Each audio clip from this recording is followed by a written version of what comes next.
Welcome to this video series for groups from Miracles, How Jesus Changes Everything.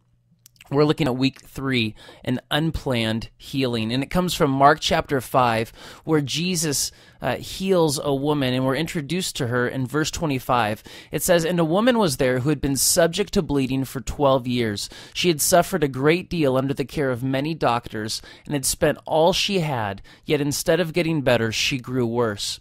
So in Mark 5, Jesus is performing miracles. This is the third of 4 miracles he performs right in a row.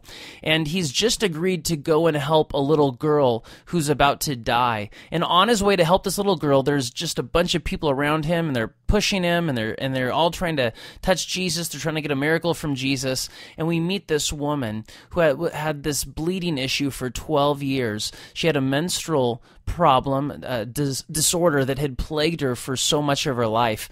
And this was not only a physical problem for her, as it said, she spent all her money on doctors, but this was also a social and religious problem because she was a Jewish person, and in Jewish culture that was based on the Old Testament, she was considered unclean. The book of Leviticus said that people who had a menstrual disorder, a long-term problem like this, were unclean. They were impure, which meant that they couldn't take part in worship at the temple. It meant that they couldn't take part in religious festivities.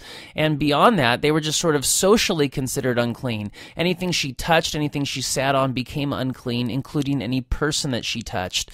And so people like her were kind of told that they needed to stay away from other people unless they wanted to make everyone unclean. And so as a result, she carried a lot of shame on her. In her society, she carried shame. And what we see from that is that shame separates us from God and others. Whenever we have shame in our lives, it's going to create distance between other people and God. This was pictured very clearly in this woman's life. And in our lives too, when we carry around shame, maybe we experience shame because of the bad things that we do, our bad choices, our sins, broken relationships, embarrassing things that we do. When we carry that shame around with us, and when you have shame in your life, you don't want to talk to God, you don't want to talk to other people about it, you want to hide it and keep it secret, and that's what this woman wanted to do, so she didn't feel so on the outside.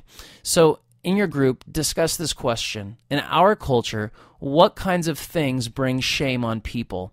In her day, of course, what brought shame was a little different. So in our day, what is it that would bring shame on a person? Pause the video and discuss this for a few moments.